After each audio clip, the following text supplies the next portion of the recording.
민사집행 총론할 거고요. 자, 강제집행할 자격을 어떻게 보냐? 집행권은 있는가? 유효한가? 적법한가? 이제 시작 요건 있는가? 외국이라면 한국 법원이 집행 허가 있는가? 요거를 보고 집행권한이 뭐냐? 쉽게 말하면 국가가 강제 집행을 해도 된다고 인정하는 공식 근거 문서다. 자, 그래서 집행권한에 대해서 이의가 있을 때 청구 이의소를 하는데 이건 언제 하느냐? 집행권한에 적혀있는 청구권 자체에 대해 이제 뭐 실체상 이유로 집행력을 없애달라고 하는 소송이고 유효한 집행권은 있어야 되고 당연히 이 청구권 자체에 문제가 있어야 된다. 자, 그래서 청구권 자체가 없어졌다, 뭐 줄었다, 이미 이행되었다. 이거는 청구 이의소고 청구권에 대한 이의이기 때문에 집행이 잘못되었다. 그러니까 집행권한이 잘못 나왔다. 그러면 집행에 대한 이의로 가는 겁니다. 자, 그래서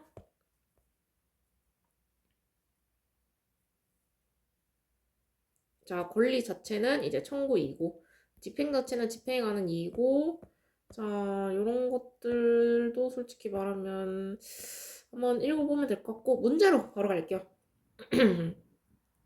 부동산 경매 절차상 집행권한 및 자, 집행문에 관한 설명 중 옳지 않은 거 청구 이의소는 채무자가 확정된 종국 판결 등 뭐 집행권한에 표시된 청구권에 관하여 실체상 사유를 주장하여 집행력 배제를 구하는 것이므로 자, 유효한 집행권한을 당연히 대상으로 하죠. 소유권 이전 등기 절차의 이행을 명하는 판결을 받았다. 자,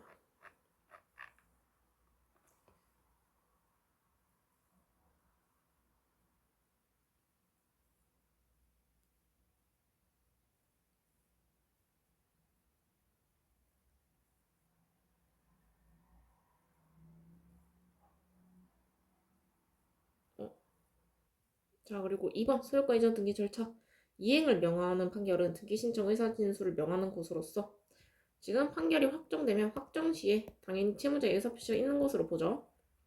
왜냐 이행을 명하는 판결이 나왔으니까. 그래서 만약에 의사표시를 명하는 집행권은 집행이 채권자의 반대 의무와 동시이행 관계 있을 때는 당연히 반대 의무가 이행된 뒤에 의사를 진술할 것인 경우에는 집행권을 내어준 뒤에 당연히 효력이 생기겠죠. 자, 무슨 소리냐? 자, 보면은 지금 동시행 관계가 있죠. 동시에 관계가 있을 때와 같이 반대 의무가 이행된 뒤에 만약에 해야 된다. 근데 동시행 관계죠. 그러면 반대 의무를 했는데 그 사람이 안 할 수도 있겠죠.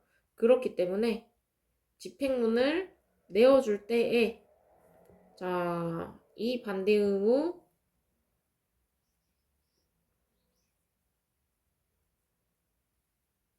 이행이 되었을 때 이제 효력이 생긴다. 요 소리입니다.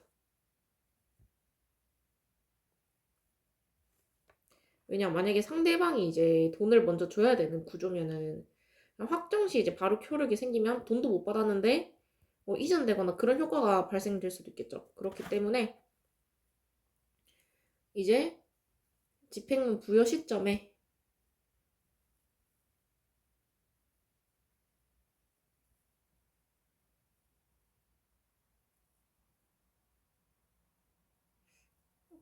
그러니까 예를 들면은 자 지금 등기 신청 의사의 진술 명하는 곳으로서 이행을 명하는 판결은 판결이 확정되면은 바로 이제 채무자가 의사 있는 것으로 보는데 다만 이제 동시행 관계가 있다. 서로서로 동시에 해야 된다. 그럴 경우에는 이 집행문을 내어주는 거죠. 만약에 상대방이 안 하더라도 이 집행문에 근거하여 받을 수 있게. 요 소리입니다. 3번 집행권한상의 청구권이 양도되어서 대항 요건을 갖춘 경우 집행 당사자 적격이 양수인으로 변경되고 자 변경되었죠. 양수인이 승계 집행문을 부여받음에 따라 집행채권자는 양수인으로 확정되는 것이므로 자 당연히 승계 집행문을 부여받으면 채권자는 양수인으로 확정되겠죠. 승계 집행문 부여로 인하여 양도인에 대한 기존 집행권은 집행력은 당연히 소멸되겠죠. 따라서 그 후에 양도를 상대로 제기한 청구이소는 피고 적격이 없는 상대로 한 소이거나 이미 집행력 소멸한 집행권의 집행력 배제를 구하는 것으로서 당연히 권리 뭐 이익이 없다. 맞죠? 자, 4번. 1심 판결이 지금 송달되어서 확정되는데 추한 항소가 제기되었다. 항소심이 그러니까 추한이란 추후에 보완하는 이제 항소가 왔다. 이거를 각하지 않은 채 추후 보완돼야 되는 항소인데 이거를 기각하지 않은 채 1심 판결 선고 후에 사정으로 판결로서 이제 소송 종료 선언을 하여서 판결이 확정되었죠. 이럴 경우에는 집행력 배제가 아니라 지금 집행이 잘못된 거죠. 청구 이소가 아니라 집행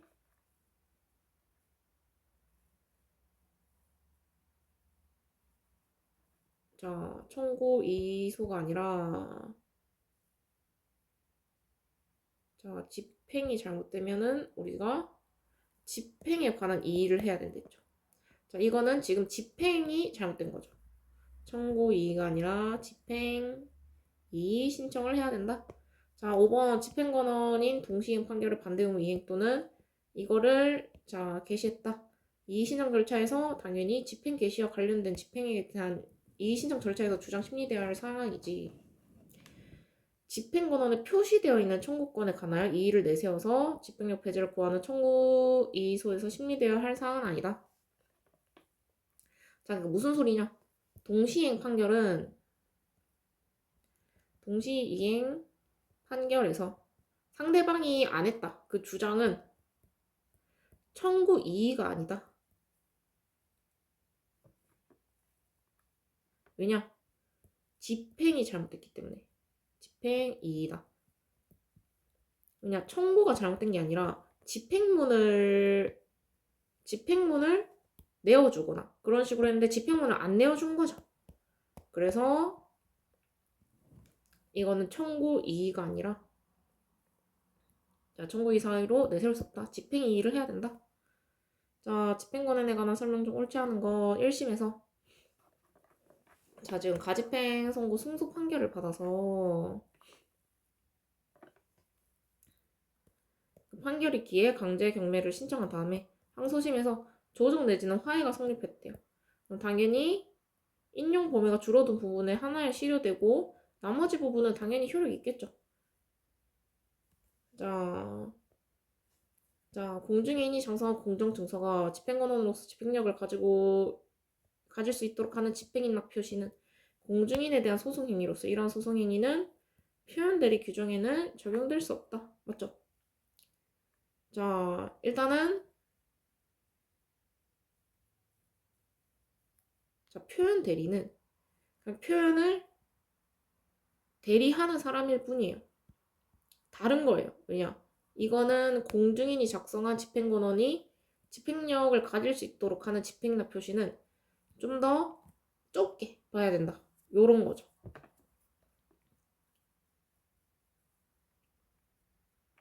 자, 그리고 표현 대리는 겉으로 보기에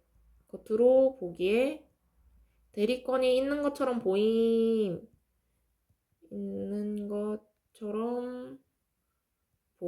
요 소리이기 때문에 당연히 요 규정을 적용시킬 수 없습니다. 공중인이 작성한 공정증서가 자, 이런 건 소송 행위이므로 무권 대리인 촉탁에 의해서 공정증서가 작성되었을 때는 당연히 효력이 없겠죠.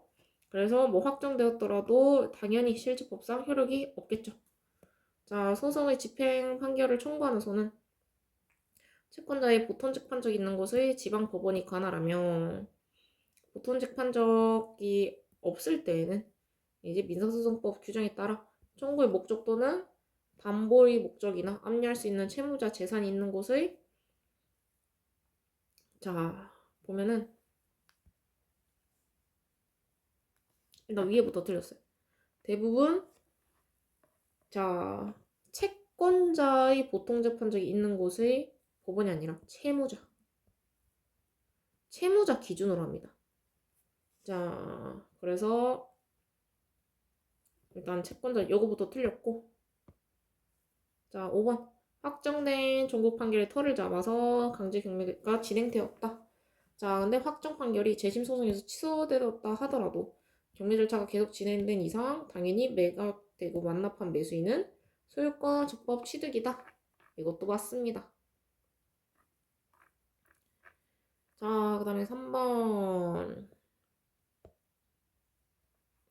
자, 집행 판결은 외국 중재 판정에 의하여 집행력을 부여하여 우리나라 법률상 강제 집행 절차로 나아갈 수 있도록 허용하는 것임으로써 판결 선고 시 기준으로 집행력 유무를 판단하는 재판이다. 자, 이게 틀린 게 외국 중재 판결에 대하여 집행력을 부여하는 뭐 이게 아니죠.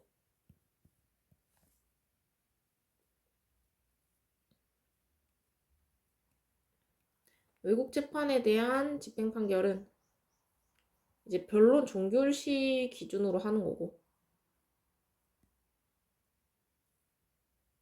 판결 선고시가 아닙니다. 판결 선고시가 아니라 판결 선고시가 아니라 결정시.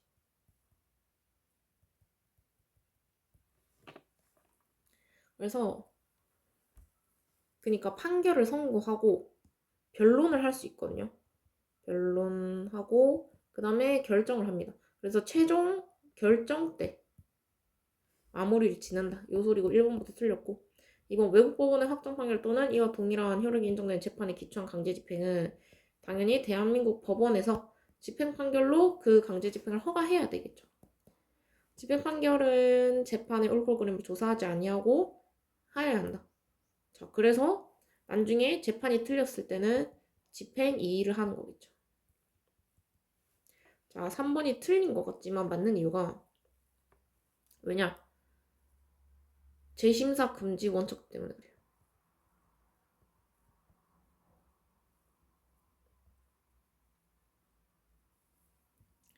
자, 그 다음에 외국 중재 판정은 확정 판결과 동일한 효력이 있어서 기판력 있음으로 대상이 된 청구권 존재가 확정되고 집행 판결을 통하여 집행력을 부여받으면 우리나라 법률상 강제 집행 절차로 나아갈 수 있다.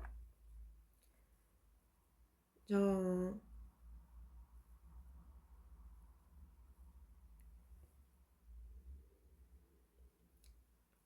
우리나라 법률상 강제 집행 절차로 나아갈 수 있고 이거를 허용을 해줘야겠죠. 허가 필요.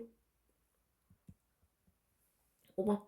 집행 판결을 청구하서도 소위 일정이므로 통상의 소송에서와 마찬가지로 당연히 소송 요건 필요하겠죠. 자, 집행문 종류, 불의 절차 있는데 집행문은 보통 조건 성취 집행문, 승계 집행문 이런 것들 있고 집행문도 문제로 봐도 될 것 같아요. 중간중간에 계속 나왔던 거기 때문에 문제로 바로 보면은 집행력 및 집행문에 관한 설명 중 옳지 않은 것 확정 판결의 기판력 변론을 종결한 뒤의 승계인 또는 그를 위하여 청구 목적물을 소지한 사람 등 법률에 따로 규정되어 있는 경우 외에는 특별한 사정이 없는 한 자, 표시된 당사자 사이에서만 플러스만 미치고 당연하죠. 미치고 집행력 범위도 원칙적으로 기판력 범위에 준하죠. 당연하죠. 원래 소송은 당사자, 적혀있는 사람한테만 영향을 미치는 겁니다. 자, 그 다음 2번. 판결이 표시된 당사자 외의 사람에게 효력을 미칠 때에는 당연히 그 사람에 대해서 승계 집행문을 부여받아야 된다. 왜냐? 판결은 원칙적으로 당사자 사이에서만 미치는데 그 당사자 말고 다른 사람으로 이전될 수가 있겠죠. 부동산이 이전됐거나 그러면 승계 집행문이 있어야 된다. 외국 법원의 확정 판결 또는 이와 동일한 효력이 있는 재판의 기초한 강제 집행은 당연히 허가 필요하다. 맞죠? 확정된 지급 명령에 기한 강제 집행의 경우 조건이 붙어 있더라도 조건이 붙어 있으면 집행문 부여받을 필요 있음. 집행물 부여받아서 필요하다. 그래서 조건이 붙어 있는 경우 이거 동시행 관계 있다던가 이행 관계 이런 것들은 무조건 집행문이 필요합니다. 왜냐? 조건 성취를 확인해야 되기 때문에. 강제 집행을 위하여 집행문이 필요한데도 집행문을 부여받지 않은 집행 권한에 기초하여 이루어진 강제 집행은 당연히 무효겠죠. 자, 자, 이거 한번 보고 갈게요. 집행.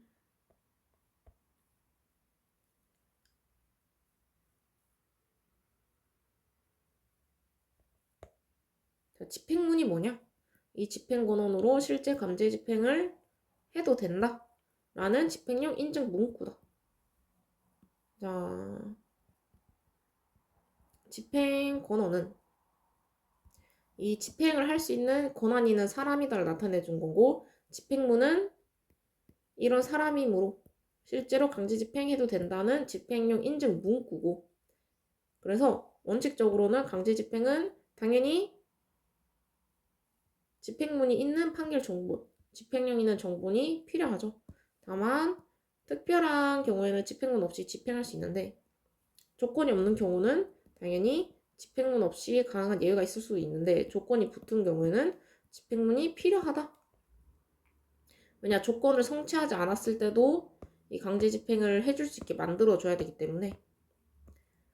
자, 2번 승계 집행문. 집행권한의 채무자 동일성이 없는 사람들, 자, 채무자 적격을 가지지 않은 사람이라도 일단 집행문을 내어주었으면은 당연히 그 집행의 채무자가 되므로 3자에 해당하지 않는다. 이것도 맞습니다. 그래서 이 집행이의를 하는 거예요. 집행이의. 자, 공탁이 이루어져 배당 절차가 개시된 다음 채권이 양도되고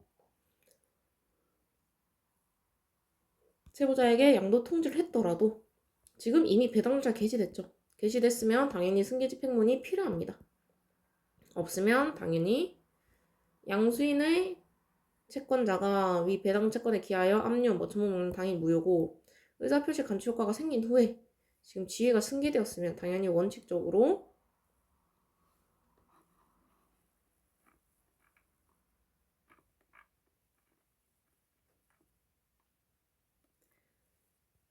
자, 승계 집행문이 부여될 수 없죠.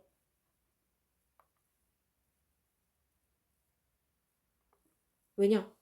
보면은 이미 의사표시 효과가 생겼죠. 그럼 등기만 하면 돼요. 등기만 하면 됨. 그렇기 때문에 이제 등기 권리자의 지위가 승계된 경우에도 승계 집행문 따로 뭐 필요 없어요. 등기 정리하는 단계이기 때문에.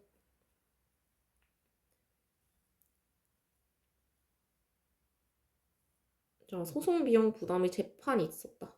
있으니 비용 부담 의무자가 사망하여 승계 집행문을 부여받지 않고 그 상속인들을 상대로 한 소송 비용 확정액 신청은 부적법하죠.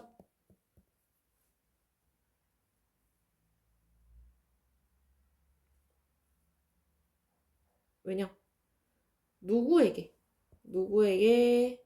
비용 신청을 할 건지 그게 좀 중요하기 때문에 상속인들 상대로 하면 안 되고, 자, 승계 집행문을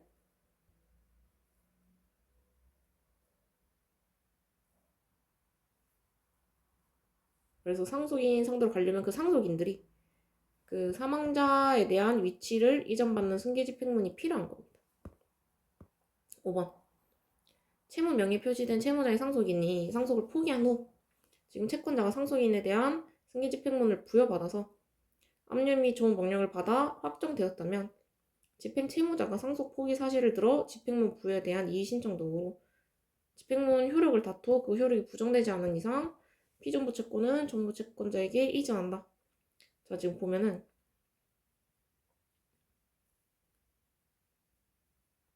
자, 지금 채무자의 상속인이 상속을 포기했죠.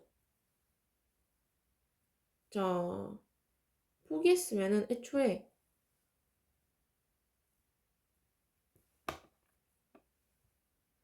자,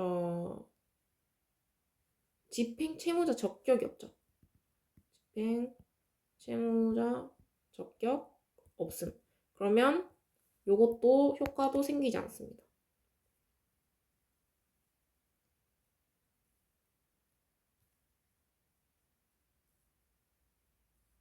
자, 그럼 3번. 집행문에 관한 설명 중 옳은 것. 판결을 집행하는데 조건이 붙어 있는 경우에는 당연히 조건이 성취되었음을 증명할 때 이거는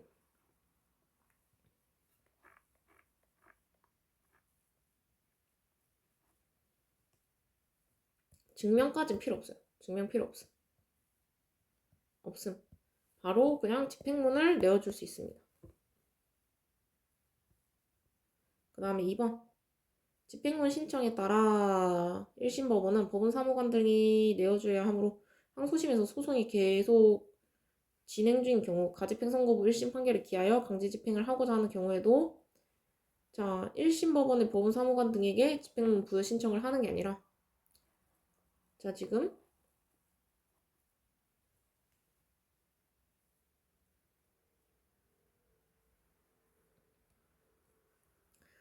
지금 항소심을 하고 있죠. 이 집행문 부여 신청 같은 경우는 사건 기록을 보관하고 있는 곳에서 줘야 돼.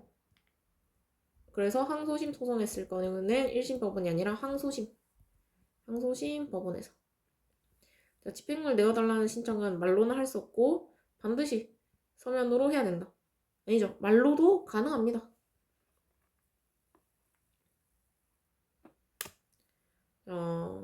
구두도 가능.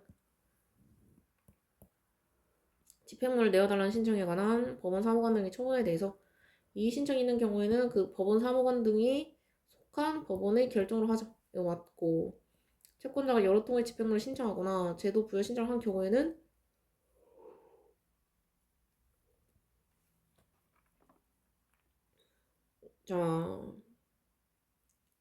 당연히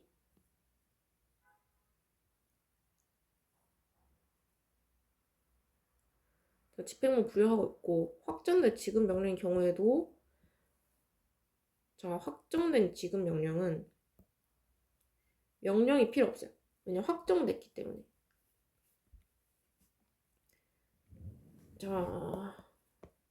그다음에 집행문 부여에 대한 구조 절차. 집행문 부여의소. 집행문 부여 자체가 틀렸다. 이거는 언제 쓰냐? 조건 성취나 승계 사실을 증명 서류로 입증할 수 없을 때, 이때만 예외적으로 1심 법원에 소송을 제기해 판결로 집행을 받는 것이다.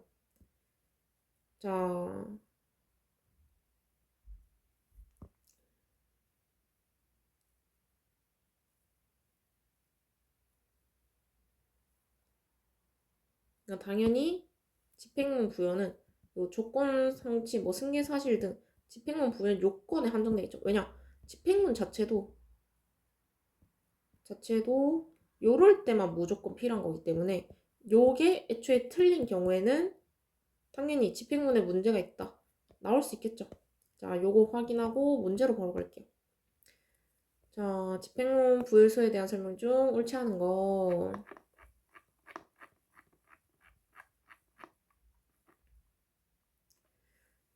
집행문 부여소에서 청구의 소의 사유를 주장하는 것은 금지되죠. 당연히 허용 불가하겠죠. 집행문 부여소는 집행문에 대한 이의만 가능하다. 간접 강제 결정을 집행하는데 조건이 붙어있지 않은 경우 그 간접 강제 결정에 대하여 집행문 부여를 구하는 소는 당연히 부적법하죠. 집행력이 발생하지 않는 다양한 부여는 당연히 집행문 부여 불가고, 당연히 이러한 법리는 집행문 부여소를 제기한 경우에도 마찬가지겠죠. 집행문 부여소는 원고의 청구 범위 중 일부에 대해서만 집행력의 존재가 인정되는 경우 법원은 집행문 부여 기관이 그 집행력이 인정되는 부분에 대해서만 집행문을 내어줄 수 있도록 강제 집행할 수 있는 범위를 특정해야겠죠. 당연히. 집행문 부여소는 원칙적으로 1심 법원 관할이다. 집행권원이 항소심 판결이라 하더라도 당연히 1심 법원 관할에 속한다. 그래서 위에 보면은 저기 문제에서 여기 지금 집행문은 항소심 소송이 계속 중인 경우에는 이제 1심 법원의 법원 사무관 등에게 신청해야 된다. 요것 때문입니다. 애초에 집행문은 어디 있더라도 집행문 부여소나 집행문을 주는 사람은 1심을 담당한 법원이기 때문에 집행부여소도 이쪽에 제출해라 요 소리고, 집행물 부여와 관련된 구제수단에 대한 설명 중 옳지 않은 건, 자, 승계집행문 부여소를 제기한 원고가 기존 확정 판결 사항 원고와 동일인인지 여부가 명백하지 아니하고, 자, 지금 피고들 역시 동일성 여부를 다투고 있는 경우 원고가 피고들 상대로 별도의 소송으로 피고들 명의, 등기 말소를 구할 권리 보호의 이익을 부정할 수 없죠.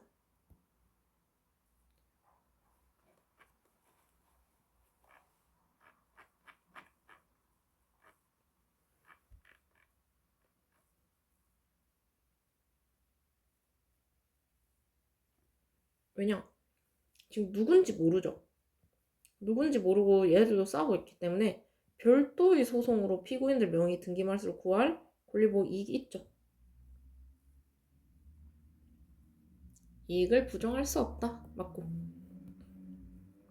채무자가 채무자 지위 승계를 부인하여 다투는 경우에는 승계집행문 부여에 대한 이의소를 제기할 수 있고, 당연히 증명 책임은 승계 주장하는 책임자에게 있겠죠. 채권자의 승계인에 대한 승계집행문을 내어주었다. 이 경우 채무자만 그 승계 사실을 다투어 집행문 부여에 대한 이의소를 제기할 수 있고, 채권자가 그 사실을 당연히 제기할 수 없겠죠. 왜냐? 이미 승계집행문을 줬기 때문에 채권자는 관련 적격이 없습니다. 1심 법원, 법원 사무관 등이 집행문 부여 거절 처분을 한 후에 지금 상소에 따라 소송 기록을 상급심 법원에 송부한 경우 집행문 부여 거절 처분에 대한 이의 신청은 당연히 부적법하죠. 왜냐? 이미 거절을 했고 지금 기록이 상급심 법원에 갔기 때문에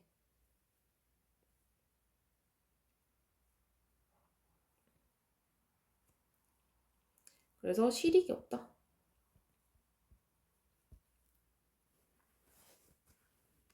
자, 양자의 목적이 동일한 이상 채무자는 집행문 부여소에서 청구 이소의 이사유 주장 불가능하다 했죠. 집행문 부여소에서 청구 이소 불가. 설명 좀 옳지 않은 거. 자, 지금 회생 채권자표에서 청구 이소가 계속 중인 법원이 회생 계속 부분이 아니라면 당연히 사건 이송해야겠죠.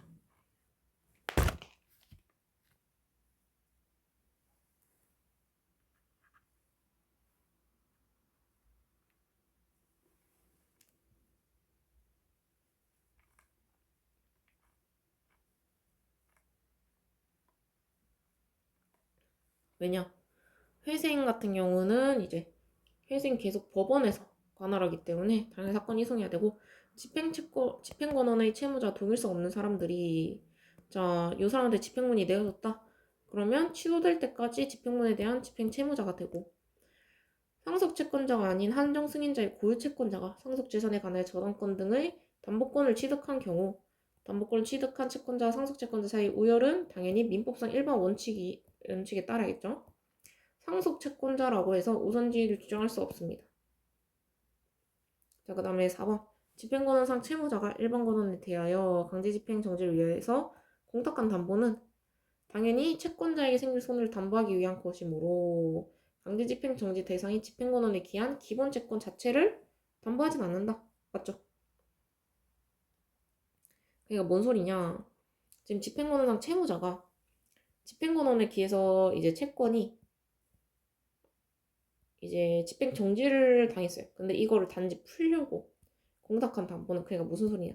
부동산이 있는데 이걸 처분하지 말라고 이제 강제 집행 정지를 걸었어요. 근데 아 이거 풀어줘. 그래야 내가 이제 뭐 팔고 할 수 있으니까 공탁금을 걸고 이걸 푼 거죠. 그럼 부동산 팔아가지고 뭐 소유권 변경되고 이제 채권자는 받을 게 없어요. 그럼 손해가 생기겠죠. 나 강제 집행 걸었는데 풀어가지고 이제 뭐 없어지거나 해가지고 내 채권에 손해 생겼다. 그때 그거를 위한 담보예요. 해당 채권에는 기본 채권 자체의 담보권이 아닙니다. 반대급부 이행 등 조건이 성취되지 않았는데도 자, 지금 집행문이 잘못 부여된 경우에는 자, 집행문 부여에 대한 이의소로 다퉈야 된다. 자,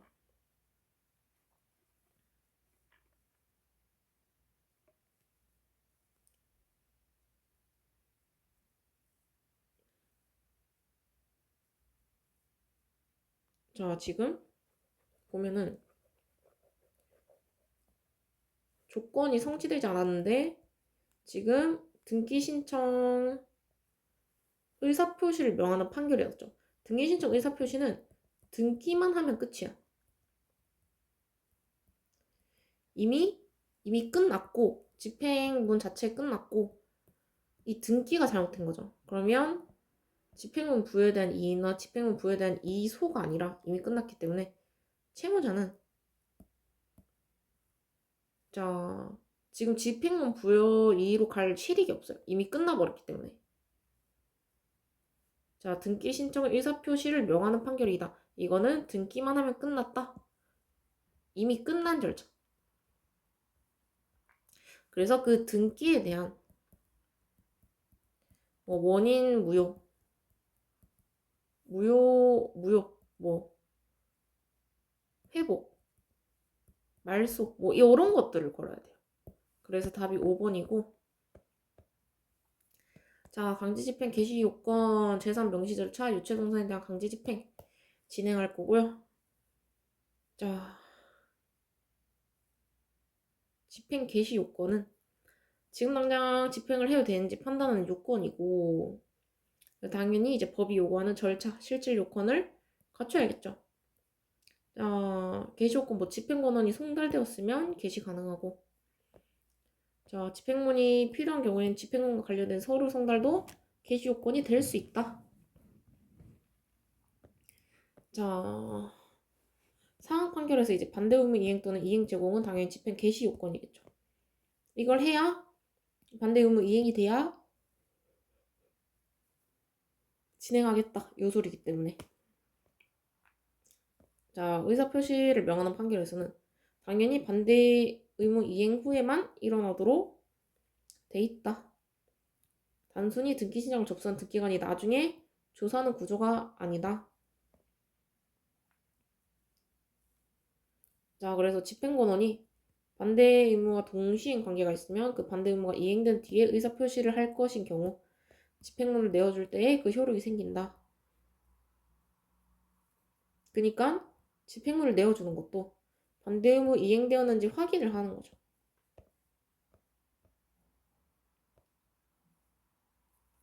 자, 대상 판결에서는 집행을 받을 필요가 없고 집행 불능을 증명을 어떻게 할 것인지 이런 것들. 기한 도래도 당연히 집행 개시 요건이겠죠. 일정 기간이 이뤄야 채무 이행이 되어 있을 때는 당연히 집행 개시. 자, 그래서 확정기간 도래는 집행기간, 불확정기간 도래는 집행문 단계다. 예를 들면 불확정기간 도래는 당연히 집행문 단계죠. 그래서 이거는 약간 조건이 달림. 그래서 집행문 필요. 자, 그 다음에 회생 절차 개입하면은 이미 진행된 경매도 배당 전이면 중지될 수 있다. 자, 하지만 파산은 그대로 간다고 했죠. 간다. 회생 절차는 중지된다. 그래서 저당권자는 배당 전에 회생 개시가 있으면 회생 담보권자가 되겠죠. 왜냐? 내가 저당 잡아서 이제 받아야 되는데 못 받았으니까. 그리고 강제 집행에 의한 만족은 비체 변제가 성립되지 않는다. 비체 변제가 뭐냐? 내가 내 의사로 없는 빚을 갚는다. 강제 집행 만족. 법이 강제로 가져가. 따라서 비체 변제가 아니다. 이렇게 확인하시면 되고 추심명령, 전보명령. 추심명령은 받아올 권한만 생기고 전보명령은 채권 자체가 이전된다. 자, 요런 거 회생, 개인회생, 파산절차 개입하면 개별 진행은 제한된다. 자, 공통적으로 이거는 개별 채권자가 먼저 가져가는 것을 맞고 집단적으로 정리하는 절차이기 때문에 당연히 개인 회생 절차가 있으면 뭐 보존처분, 개인적인 거는 다 중지돼요. 정지 되고 뭐 실효 문제가 있고 파산에서는 면책 결정이 확정되면 지금 중지되었던 절차가 법률상 당연히 실효되고 재단채권은 파산채권보다 우선적 지위가 있지만 파산재단에 대해 개별 강제 집행이 자유롭게 허용되는 건 아니다. 이것만 확인을 하시면 되고 문제로 바로 볼게요.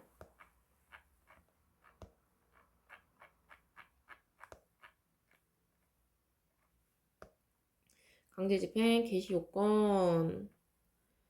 옳지 않은 거. 강제 집행을 하기 위해서는 원칙적으로 당연히 집행할 집행권을 집행 개시 전에 또는 늦어도 집행 개시와 동시에 채무자에게 송달해야 되나, 예외적으로 가압류 가처분 명령의 집행 경우에는 집행권은 송달은 집행 개시 요건이 아니죠. 그냥 가압류 가처분은 그냥 가집행하는 거기 때문에 본집행이 아니에요.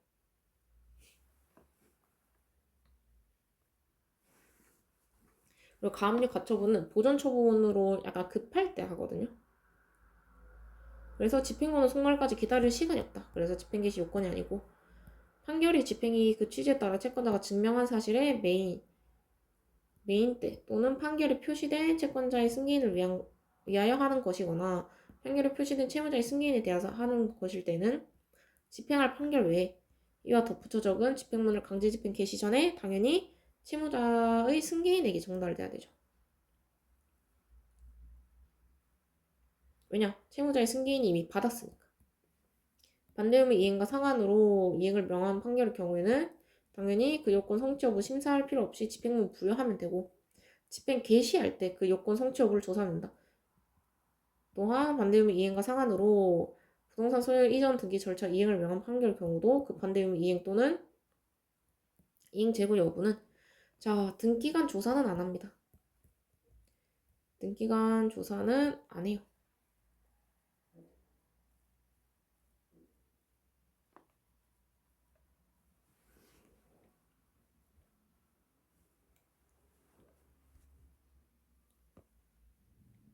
자, 그럼 4번. 3번 틀렸고. 자, 대상 판결과 같이 본래 의무 집행이 불가능할 때 그에 가름하여 집행할 수 있는 것을 내용으로 하는 집행권의 경우 본래 의무가 집행 불능으로 밝혀진 후 대상 청구에 대한 집행을 하기 위해서는 다시 집행론 부여받을 필요가 없다. 맞죠? 자, 무슨 소리냐? 대상 판결은 대상 판결은 이제 뭐 약간 재심 판결이라 하면 되는데, 그러니까 뭐 판결 논리, 법, 뭐 용어 분석. 그러니까 해석이 잘못됐다. 법률 해석을 잘못해서 다시 판단하는 거거든요. 당연히 불리의 의무의 집행이 불가능할 때에는 그에 가름하여 집행할 수 있는 것을 내용으로 하는 집행권의 경우, 당연히 불리의 의무가 집행불능으로 밝혀진 후 대상 청구에 대한 집행을 하기 위해서는 다시 집행권 부여받을 필요가 없죠. 왜냐, 애초 내용이 집행이 불가능할 때 가름하여 집행할 수 있다. 요 내용인 집행권원이기 때문에. 자, 그다음 5번. 집행을 받을 사람이 일정 시에 이르렀어야 채무를 이행하게 될 때는 당연히 시일이 지난 뒤에 강제 집행 개시를 할 수 있죠. 채무 이행기 도래는 집행 기간이 조사할 사항이고 불확정 기간은 집행후 부여 시에 조사해야 된다.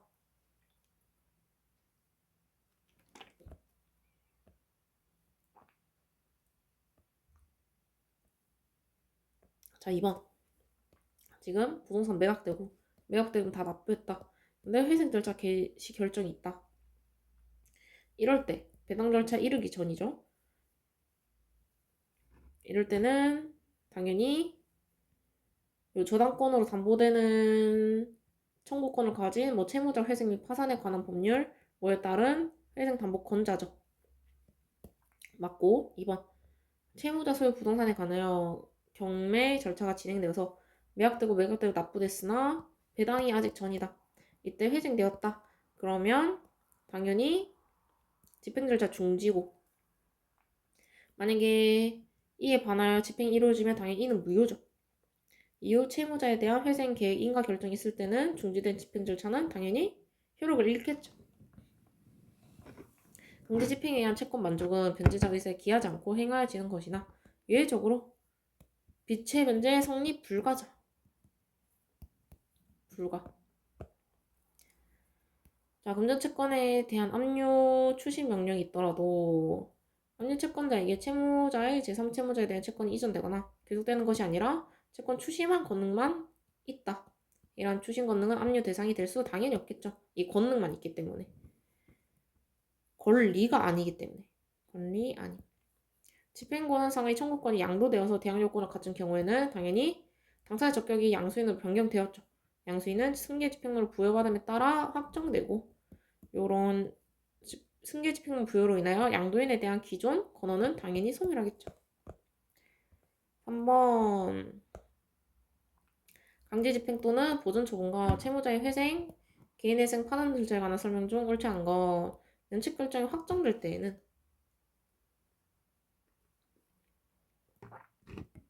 채무자 회생 및 파산에 관한 법률 뭐의 규정에 의하여 중지한 절차는 당연히 재판 없이도 효력을 잃는 맞고. 자, 변제계획 인가 후에 지금 개인회생 절차가 폐지되었죠. 자, 그러면 개인회생 절차에 가한 가압류 등의 실효는 번복되지 않죠.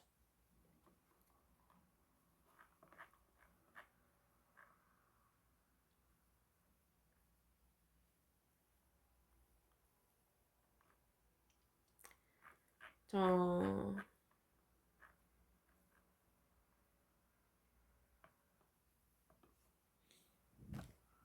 왜냐? 이미 실효된 효력은 부활하지 않음. 요소리고 파산채권과 달리 재단채권에 기하여 파산재단에 속하는 재산에 대해서 개별적인 강제집행을 할 수 없다. 자, 재단채권에 기하여도 개별적 집행은 할 수 없습니다. 왜냐? 지금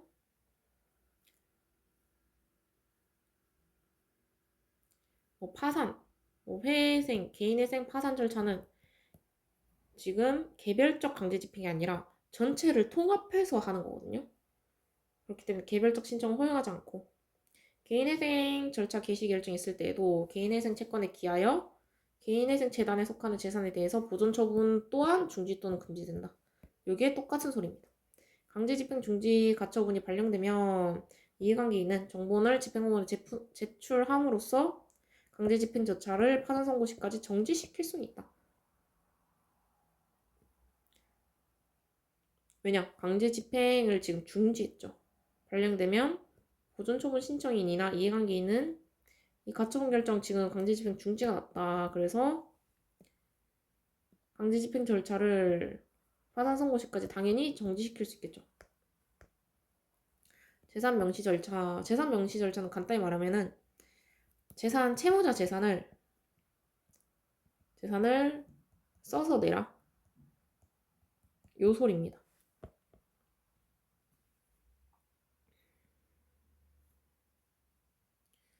자, 이거 그냥 문제로 바로 볼게요. 어차피 중요한 건 저거기 때문에. 자, 재산 명시.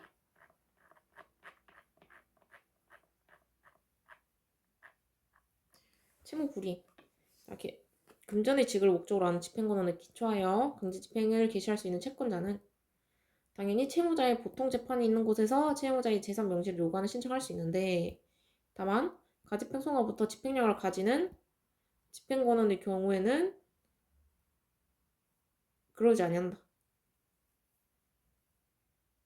자, 그러니까 이 소리는 자, 재산조회 이거는 가집행이 아니라 확정적인 게 필요하다.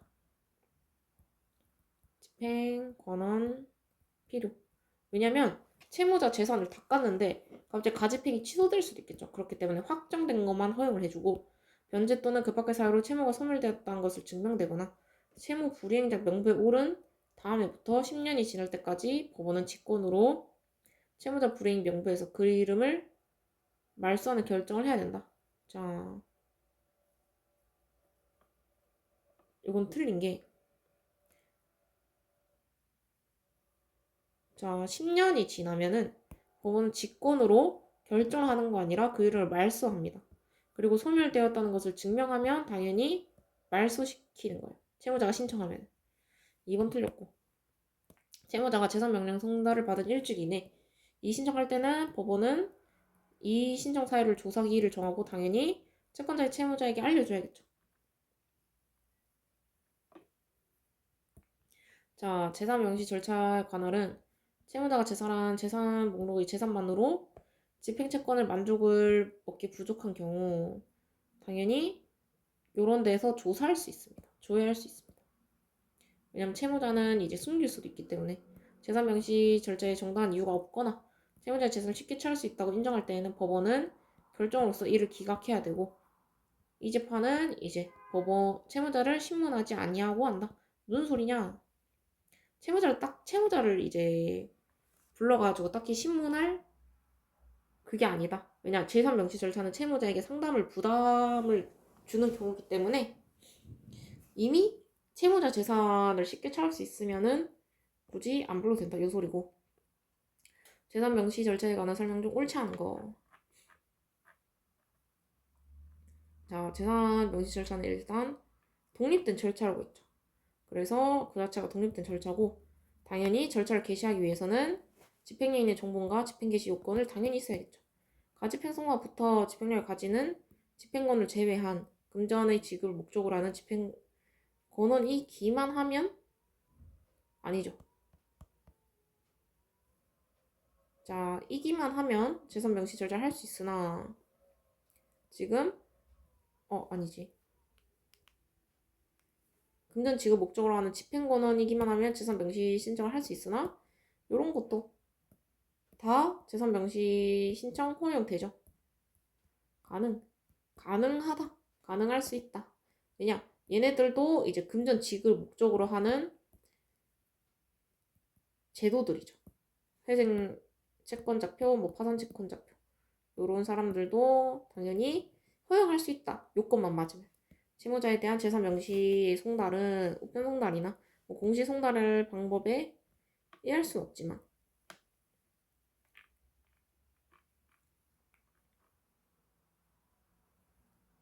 왜냐? 재산 명시 제도는 이제 송달하고 제출해야겠죠. 근데 요 미산소송법 우편 송달이나 공시 송달 같은 그 방법은 그 채무자가 모를 수도 있어요. 그래서 당연히 송달 장소를 알 수 없는 경우에는 종전 송달 받던 장소에 등기우편 방법을 발송으로 하고 등기우편 같은 경우는 이제 그 사람이 안 받으면 다시 회수되잖아요. 이 경우 서류를 발송할 때 송달한 것으로 본다.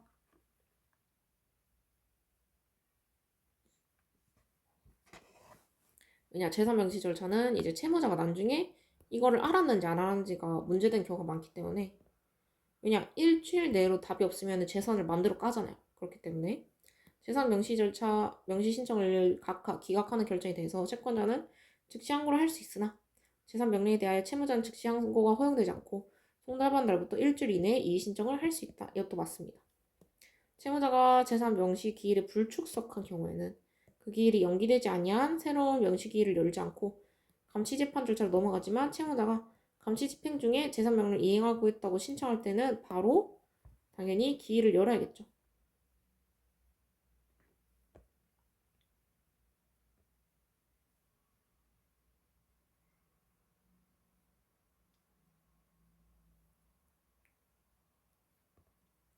한번 재산 명시 절차에 관한 설명 중 옳지 않은 거. 자, 당연히 채무자가 재산 명시 절차는 모두 강제집행 되는 재산 모두 기입해야 되고 당연히 재산 가치 없다고 보아 기재안이 안 한 거는 제출죄에 해당합니다. 거짓. 그러니까 뭐든지 있든 없든 다 제출을 해야 되고. 그다음 2번 채권자가 확정 판결을 기한 채권 실현을 위해서 재산 명시 절차 신청을 하고 그 결정이 채무자에 송달되었다면 소멸시효 중단 사이 최고로서의 효력만 인정되므로 재산 명시 절차에 의한 소멸시효 중단 효력은 그로부터 6개월 내에 다시 소를 제기하거나 압류 또는 뭐 가압류 가처분을 하는 등 절차를 속행하지 않은 한 상실된다. 맞죠?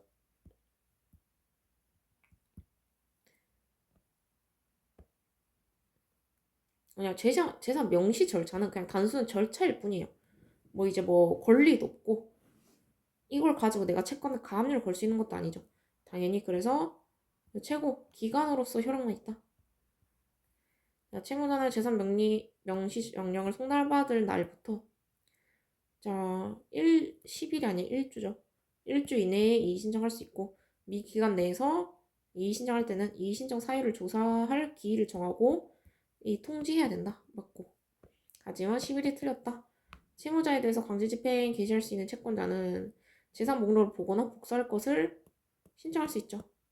재산 명시 신청이 기가 각하된 경우에는 채권자는 각하 사유를 보완하지 아니하고서는 다시 당연히 신청할 수 없겠죠. 자, 이번엔 유체동산에 대한 강제집행입니다.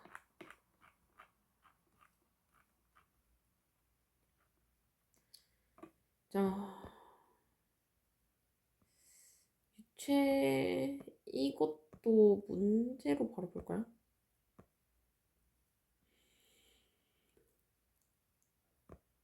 사실 보면은 나왔던 지문들이 은근히 이제 엮이면서 계속 반복되고 있기 때문에 바로 볼게요.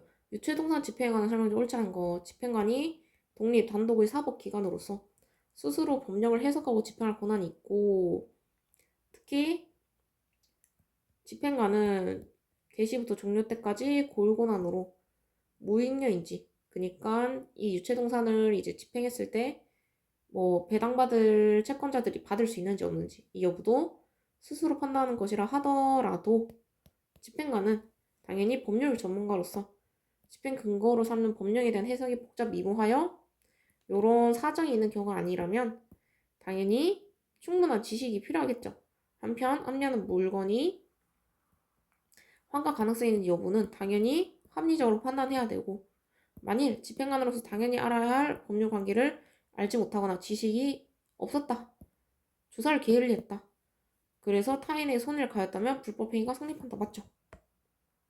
자, 공장 저당의 목적인 동사는 공장 저당법에 의해서 유체동산 집행의 대상이 되지 아니하는 이른바 압류 금지물에 해당되므로 집행관은 압류를 하여서는 안 되지만 지금 압류되었죠.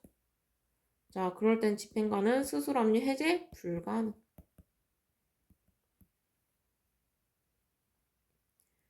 풀려면 왜냐? 법원이나 채권자 신청이 필요하다.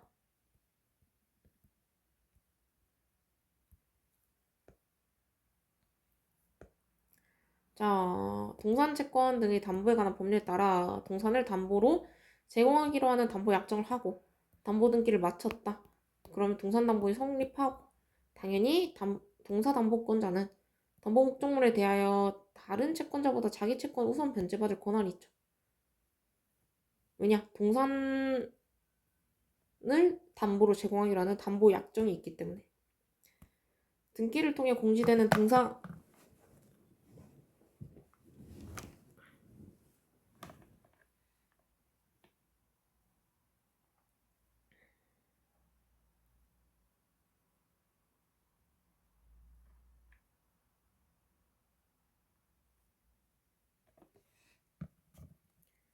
자, 4번.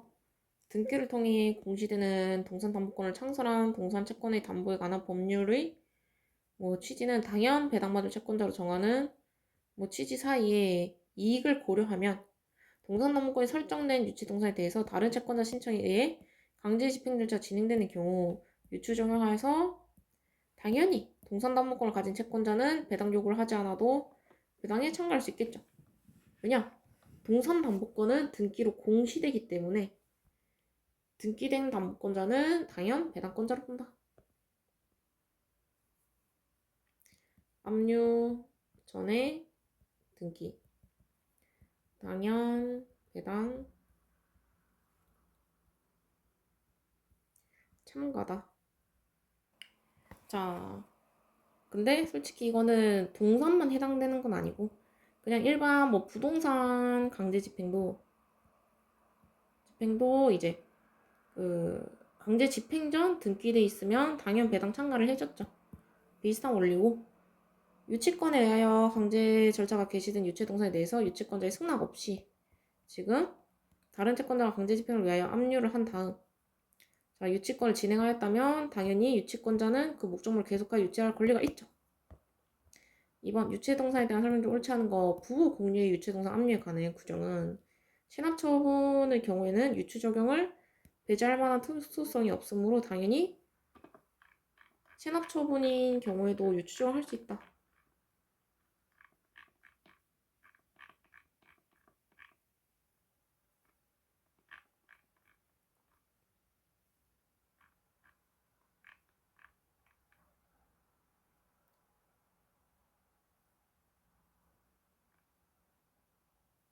자, 여기 민사집행법 190조는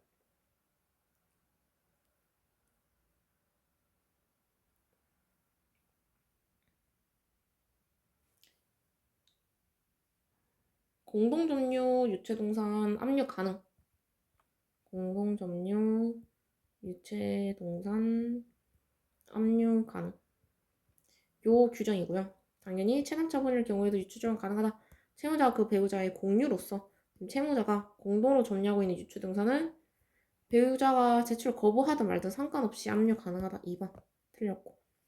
부부 공유 재산을 제외한 유체동산의 공유 지분은 유체동산 집행의 대상이 아니므로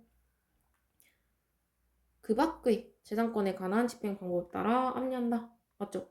왜냐? 공유 유체동산 지분 자체는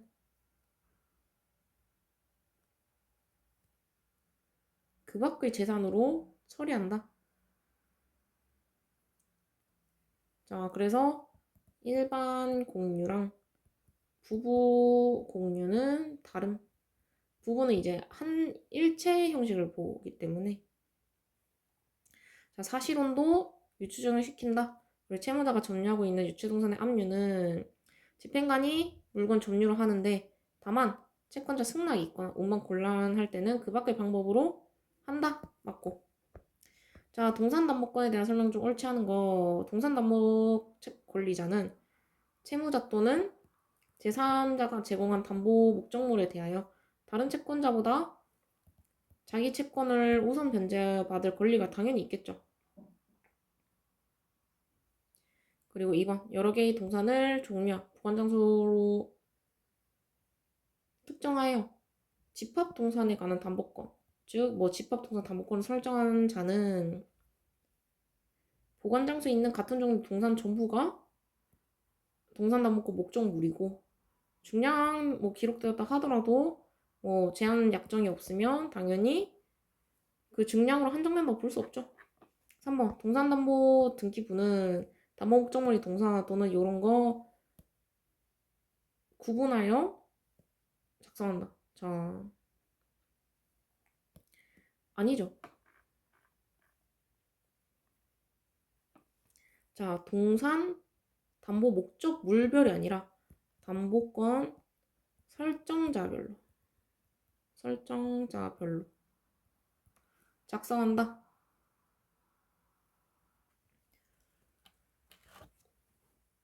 자, 그래서 4번 동산 담보권자는 자기 채권을 변제받기 위해서 당연히 담보 목적물 경매를 청구할 수 있고 정당한 이유가 있을 경우 담보 목적물로서 직접 변제 충당하거나 매각하여서 그 대금을 변제 충당할 수 있는데 이때에도 당연히 선순위 권리자가 있으면 동의받아야겠죠.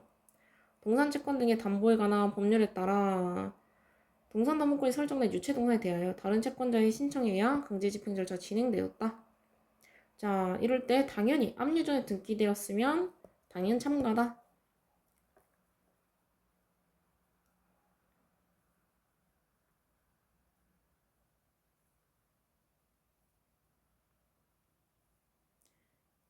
자, 그리고 사실 여기 3번 같은 경우는 동산담보 등기물이 아니더라도 다른 목적물인 경우에도 담보권 설정자별로 작성 기준은 설정자 내부 항목에 목적물이 있어. 그래서 우리가 부동산 강제 집행을 할 때도 이제 개별적으로 다 신청 가능하다 했죠. 개별 신청 가능. 왜냐면 그 이유가 설정자별로 목적물이 잡혀있기 때문에 요것 때문입니다.